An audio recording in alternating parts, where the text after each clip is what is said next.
Mayong hapon, Negros. Ini ang Digicast Negros 10. Ang napulo ka mga nagapangunang nga balita sa isa sang Negros ang amon idulong sa inyo. Update ninyo kami via Facebook, YouTube, kag sa KK Channel 11. Kag mabatian naman kami sa radio station nga FMR Bacolod 91.1. Kag yari ng top 10 yung mga balita sa Negros subong adlaw. Councilor Israel Salanga nagpatag na sa natabong nga pagbunggo sang pick-up sa Kwan nga Kalanan. One way sa mga inner road sa Lacson, dulao na sa bulan sang Disyembre. Intel officers ng NBI ginreklamo nga namahog kag nagpakita-kita sang pusil. Tag-iya sang Kalanan kag iya empleyado nga nagasakay sa motorsiklo sa nabungguan sang truck, patay, pamilya hindi magpaareglo. Kag sa good vibes, 39 pesos nga kape sa hinigaran, ginpilahan. Initanan sa Digicast Negros 10. Sa number 10,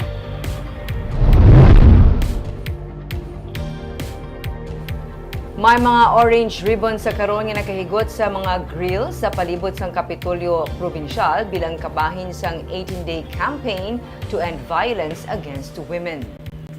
Sunod kay Mary June Pavillar Castro, ang Gender and Development Action Officer sa probinsya, ang duag nga orange ang patimaan sang pagbag-o kung sa diin wala na sang pagpang-abuso o kon violence. Nagsugod ang 18-day campaign to end violence against women sa atong Nobyembre 25 kag tubtub ini sa December 12. Angot man diri ang pagpabaskog sang Safe Spaces Act. Gindeklarar ang Nobyembre 24 bilang Safe Space Day sa probinsya sa idalom sang isa ka provincial ordinance nga nagalakip sang tanan nga sahi isang gender-based sexual harassment sa public spaces, educational kon training institution, workplace kag online space. Ginsiling ni Governor Eugenio Jose Lacson nga dapat iduso ang vow-free nga mga panimalay kag komunidad kag buhaton ang Negros bilang isa ka safe space sa tagsa hindi lamang sa sining 18-day campaign to end vow.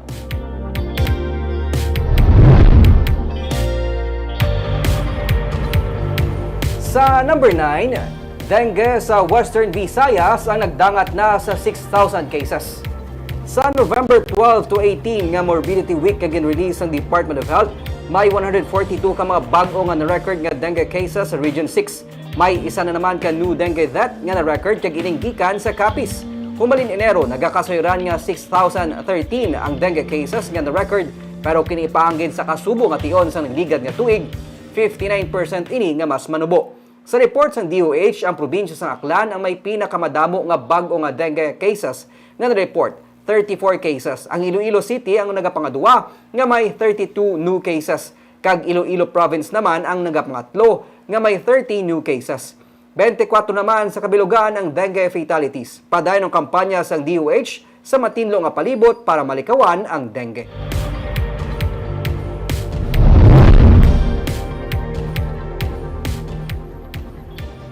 Sa number 8, motorcycle rider patay matapos nga makabunggo sa Ceres bus sa Gihulngan City, Negros Oriental.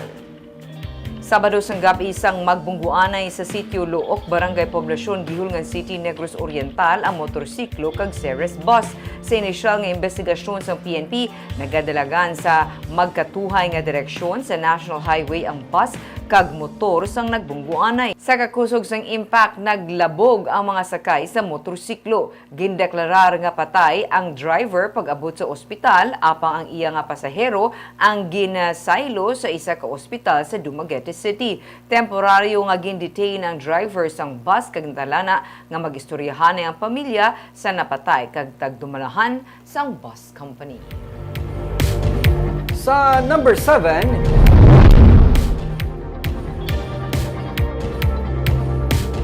isang patay kag 3 pilason sa nakabunggo ang tricycle sa motorsiklo.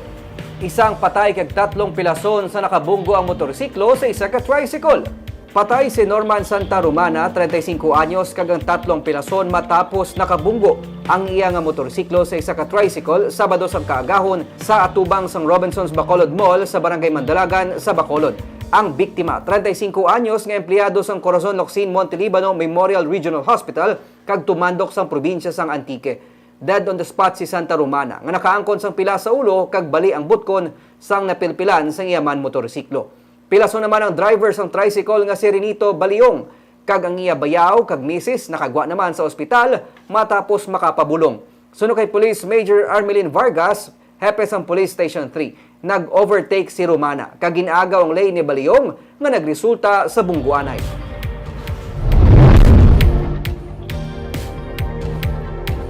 Sa number 6, duha ka mga babayi patay matapos nga mabungguan ang ilang motorsiklo sang truck.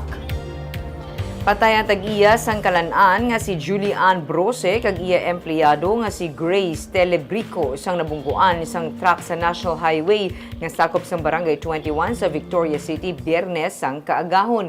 Si Telebrico ang nagamaneho sa motorsiklo kag angkas sini si Brose. Suno kay Police Major Joy Eliaga, ang Deputy Chief of Police sa Victoria City PNP, papauli na ang mga biktima sang nagluntad ang insidente. Nagpondo ang motorsiklo nga ginasakyan sa mga biktima para magliko sang nabungguan sila sa nagasunod nga 6-wheeler truck. Ginalantaw sa kapulisan nga mahimo wala makita sang truck ang mga biktima bangod nga may sugata man nga truck kag silaw ang suga kag nagaulan-ulan sang amo nga inoras. Wala nagdulog ang truck kag nagpalagyo. Ginaabandona sang driver ang truck malapit sa Victoria's Milling Company kag nagsungka sa Bacolod City Police Station 6. Ginkumpirma naman ni Aliaga nga desidido ang pamilya sang biktima nga magpasaka sang kaso batok sa driver sang truck.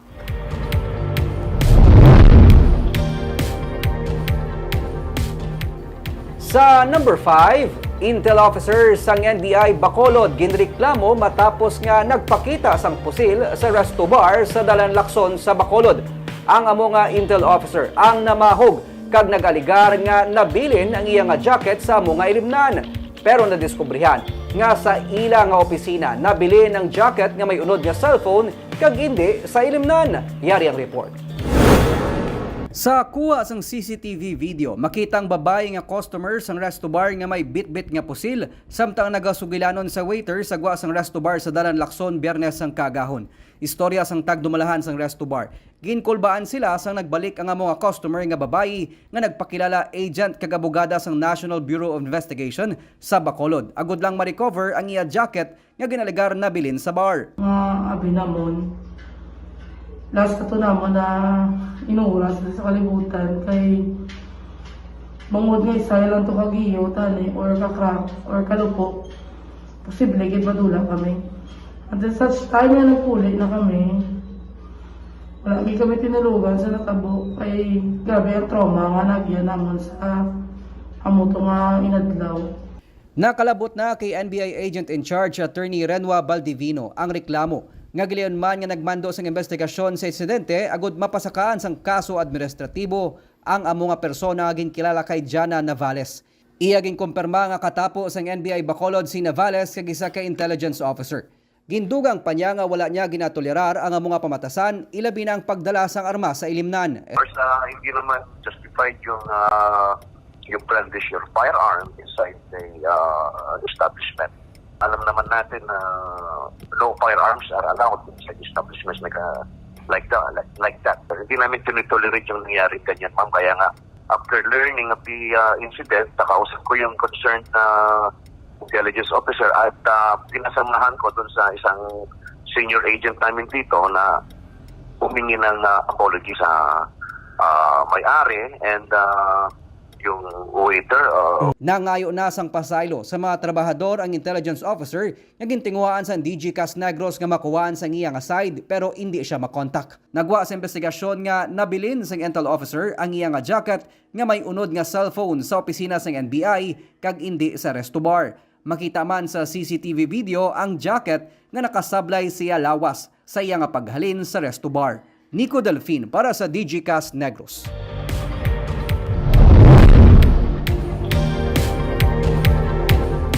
Sa number 4, Councilor Thady Saiso nagpaathag kung nga may disparity sa presyo sang duta nga gibakal sang syudad sa Granada kag Felisa. Ginratify na sang Konseho sa Bacolod ang land acquisition sa malapit 75 hektarya nga duta nga giluso sang Land Banking Committee. Kapin sa 975 million pesos ang ginbakal nga duta nga gintalana para sa duga nga housing project kag sa itukod nga bag-o nga patio sang syudad. Kung tan-awon, may kapin 800 pesos ang price disparity ang nabakal nga propiedad sa tig 1,300 pesos per square meter kung ikumparar sa tig 500 pesos per square meter nga duta nga pagabaklon sang syudad sa Barangay Felisa agud tukuran sang landfill kag recycling facility. Patag ni Councilor Thady Saison, pamuno sa Committee on Finance ang konseho na base sa zoning ang separado nga land acquisition kag sa valuation sang Bureau of Internal Revenue. Kabangdanan nga may price disparity sa propiedad. Gin-classify nga residential area ang nabakal nga duta sa Barangay Granada kag agricultural naman ang malapit sa 25 hektarya nga duta sa Barangay Felisa. Nag-adjust na si BIR sang iya zonal valuation. Nagpasaka sa 65%. So kung ang bilis ang BIR zonal valuation mo, let's say 1,000 pesos ang una, subong 1.2 na 1.3. If you talk about Felisa nga mahambal ka at 800, basurahan to yung tutuyas likod. Agricultural in use. Okay, let us always, ang ginabira nila permi, kay agriculture ko, no? Agriculture in use. Pero ang iya na iya zoning, lain na. For disposal. Either commercial na siya o residential.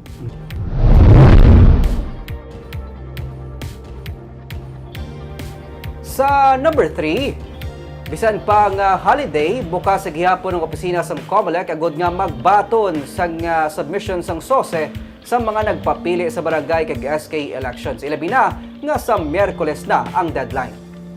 Suno kay Bacolod Election Officer Attorney Katrina Trinio Cania, sang Sabado bukas man sila. As of November 25, 565 ang tigayon na nga nakafile sa nga Statement of Contribution and Expenditures sa Bacolod City. Suno kay Trinio Cania, halos 3,000 ang nagpapili sa barangay kag SK elections. Nagalaom si Trinio Cania nga kuntani madugangan pagid ang mga-file sa ilang nga SOSE para sa nagdaog o kung wala man nagdaog. Ginapahandumdumaan sang COMELEC nga sa pag-submit ipasiguro nga ang tanan nga dokumento nga kinahanglanon ang dapat kompleto. Hopefully, tani nga, hindi na sila magdaguso sa last days ng atong nga filing sa SOSE nato. Ma'am, inang what's going to happen?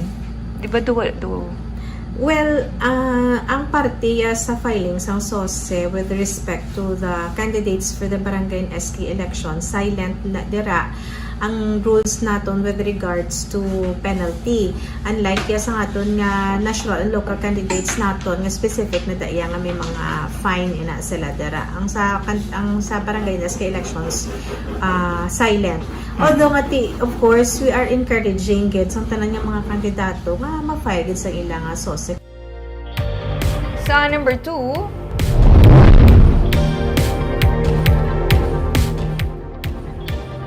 one-way traffic scheme sa mga alternate roads sang Dalan Lacson ang hindi na pag-ipatuman sang bitaw sa bulan sang Disyembre. Halin pa sa nagligad nga tuig sang ginsuguran sa Bacolod Traffic Authority Office ang pagpatuman sang one-way traffic scheme sa mga alternate roads sa Lacson Street, halin sa 27th Lacson Street, antes sang Mandalagan Bridge hasta sa 12th Street. Ginpatuman sang bitaw ang one-way scheme sa tuyo nga mapahagan-hagan ang pagguot sa mga salakyan. Pero tuyo karon ni Bitaw Head Patrick Lacson nga kakaso na ang pila ka mga one-way scheme sa mga alternate road. Sa karon ginahikot na sang bitaw ang final traffic plan nga ipatuman sa nahauna nga semana sang Disyembre. Natalana man nga ipatuman sang syudad ang bag-o nga route plan para sa 5 ka duga nga jeepney routes sa Disyembre 1. Kag sa numero 1 sa mga balita sa Negros subong nga adlaw.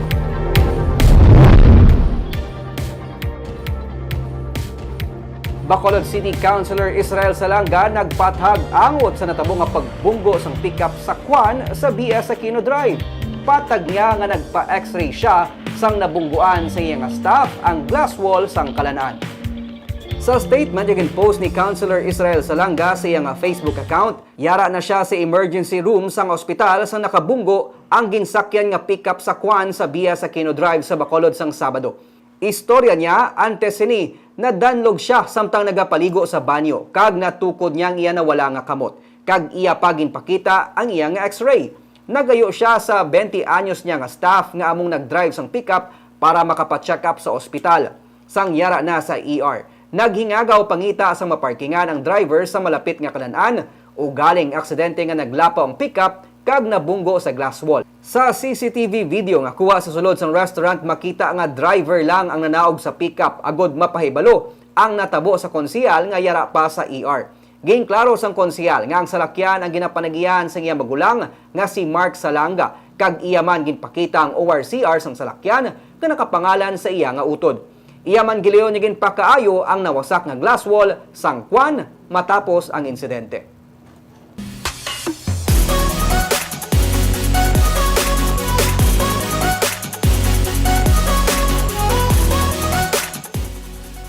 Sa Good Vibes, sikat nga 39 pesos nga kape nagbuka sa hinigaran, ginpilahan.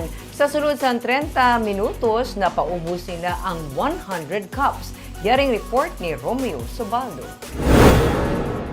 Basta gani magbiyahe pa sa Southern Negros, ang banwa sang hiligaran ang masami nga ginahapitan kag ginakananokon kapihan. Subong, nadugangan pagid ang mga kapihan sa hinigaran. Kung nagadali ka, pwede ka makahapit sa kilid sa main highway sa tabok sang BDO.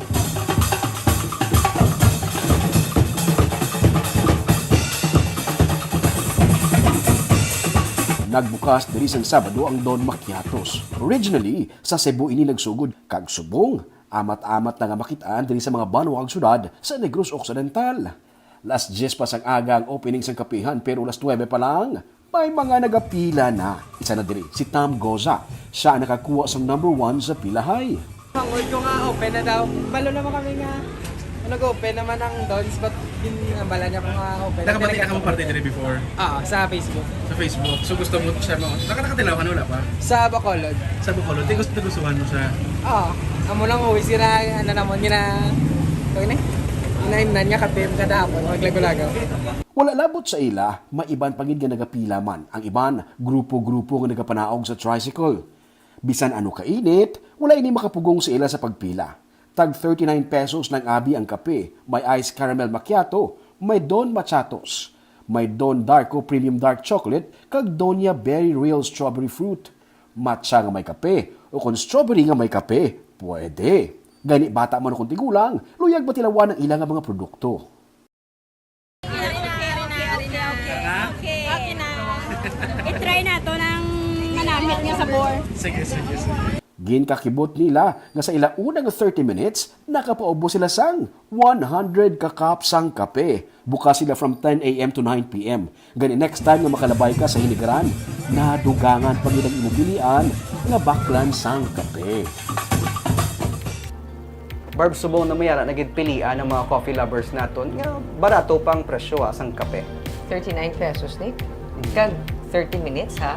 100 cups na focus tayo. Karon dayon na. Kagamuyad to mga balita sa Negros subong adlaw. Kay man sa panahon karon importante nga may ihibalo ka sa nagakatabo sa imo nga palibot. Pero dapat balanse kag insaktong mga impormasyon. Padayon kami nga mga pangalagad sa Negrosanon. Ako si Barbara Mijares. Kag ako naman si Nico Delfin. Tubtubwas, maayong hapon.